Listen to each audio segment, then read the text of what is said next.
ಈಗ ಬೆಂಗಳೂರಿನ ಇತರ ಸುದ್ದಿಗಳನ್ನ ಫಟಾಫಟ್ ಅಂತ ನೋಡೋಣ ಜಸ್ಟ್ 5 ನಲ್ಲಿ. 4 ವರ್ಷದ ಹಿಂದಿನ 40 ಲಕ್ಷ ರೂಪಾಯಿ ಚೆಕ್ ಬೌನ್ಸ್ ಪ್ರಕರಣದಲ್ಲಿ ಹಿರಿಯ ನಟಿ ಪದ್ಮಜಾ ರಾವ್ಗೆ ಜೈಲು ಶಿಕ್ಷೆ ವಿಧಿಸಲಾಗಿದೆ. ಮಂಗಳೂರಿನ ಜೆಎಂಎಫ್ಸಿ ನ್ಯಾಯಾಲಯ ಪದ್ಮಜಾಗೆ 3 ತಿಂಗಳು ಕಾರಾಗೃಹ ಶಿಕ್ಷೆ ವಿಧಿಸಿದೆ. ಹಾಗೆಯೇ 40,20,000 ರೂಪಾಯಿ ದಂಡ ಪಾವತಿಸಲು ಕೋರ್ಟ್ ಸೂಚಿಸಿದೆ.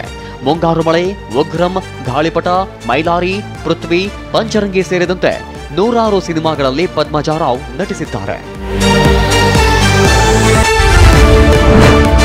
ಪ್ರೀಮಿಯಂ ವಿಸ್ಕಿ, ಸ್ಕಾಚ್, ಜಿನ್, ರಮ್ಗಳ ದರ ಇಂದಿನಿಂದ ಕಡಿಮೆಯಾಗಿದೆ. 2,500 ರಿಂದ 3,000 ಬೆಲೆ ಇರುವ ಪ್ರೀಮಿಯಂ ವಿಸ್ಕಿ ದರದಲ್ಲಿ 600 ರಿಂದ 800 ರೂಪಾಯಿ ಇಳಿಕೆಯಾಗಿದೆ.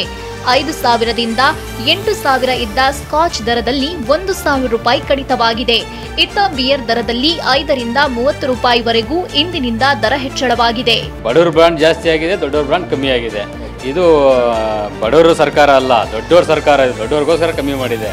ನಮ್ಮ ಬ್ರ್ಯಾಂಡ್ ಸ್ವಲ್ಪ ಜಾಸ್ತಿನೇ ಆಗಿದೆ. ನಾವೆಲ್ಲ ಲೋಕಲ್ ಕುಡಿಯೋದು, ಲೋಕಲ್ ಜಾಸ್ತಿ ಆಗಿದೆ ನಮ್ಮದು. ಗೊಂದಲ ಹಾಗೂ ವಿರೋಧದ ನಡುವೆ ಕೆಎಎಸ್ ಪ್ರಿಲಿಮ್ಸ್ ಪರೀಕ್ಷೆ ಇವತ್ತು ನಡೆಯಿತು. 384 ಹುದ್ದೆಗಳಿಗಾಗಿ ರಾಜ್ಯಾದ್ಯಂತ ಸುಮಾರು 2.5 ಲಕ್ಷ ಆಕಾಂಕ್ಷಿಗಳು ಪರೀಕ್ಷೆ ಬರೆದಿದ್ದಾರೆ. ಇನ್ನು 2017-18ನೇ ಸಾಲಿನ ವಿದ್ಯಾರ್ಥಿಗಳಿಗೆ ಸರ್ಕಾರ ಪರೀಕ್ಷೆ ಬರೆಯಲು ಕೊನೆಯ ಅವಕಾಶ ಕಲ್ಪಿಸಿತ್ತು.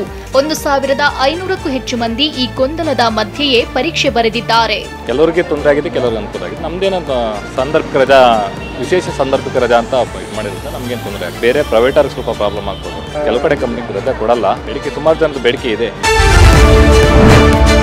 ವಿಕ್ಟೋರಿಯಾ ವಾಣಿ ವಿಲಾಸ ಹಾಗೂ ಬೌರಿಂಗ್ ಆಸ್ಪತ್ರೆಗೆ ನಿತ್ಯ 10,000ಕ್ಕೂ ಹೆಚ್ಚು ರೋಗಿಗಳು ಬರ್ತಿದ್ದು ಒತ್ತಡ ಹೆಚ್ಚಾಗ್ತಿದೆ. ಹೀಗಾಗಿ ಮಲ್ಲೇಶ್ವರಂ ಕೆಸಿ ಜನರಲ್ ಆಸ್ಪತ್ರೆಯನ್ನ ಹೈಟೆಕ್ ದರ್ಜೆಗೇರಿಸಲು ಸರ್ಕಾರ ಮುಂದಾಗಿದೆ. ಸಿಎಂ ಸಿದ್ದರಾಮಯ್ಯ ಇವತ್ತು ಸುಮಾರು 150 ಕೋಟಿ ಮೊತ್ತದ ಆಸ್ಪತ್ರೆ ಕಟ್ಟಡ ಕಾಮಗಾರಿಗೆ ಭೂಮಿ ಪೂಜೆ ನೆರವೇರಿಸಿದ್ರು. ತಾಯಿ ಮತ್ತು ಮಕ್ಕಳ ಆಸ್ಪತ್ರೆ, ಬೋಧನಾ ಕಟ್ಟಡ, ಶವಾಗಾರ, ಕಿಚನ್, ಲಾಂಡ್ರಿ, ವೈದ್ಯಕೀಯ ತ್ಯಾಜ್ಯ ಕಟ್ಟಡ ಹೈಟೆಕ್ ಆಸ್ಪತ್ರೆಯಲ್ಲಿ ನಿರ್ಮಾಣವಾಗಲಿದೆ. ಕೆಸಿ ಜನರಲ್ ಆಸ್ಪತ್ರೆಗೆ ಇವತ್ತು 150 ಕೋಟಿ ರೂಪಾಯಿ ವೆಚ್ಚದಲ್ಲಿ ಹಿಂದೆ ಜನವರಿ ತಿಂಗಳಲ್ಲಿ ನಮ್ಮ ಮುಖ್ಯಮಂತ್ರಿಗಳು ಬಂದಿದ್ರು.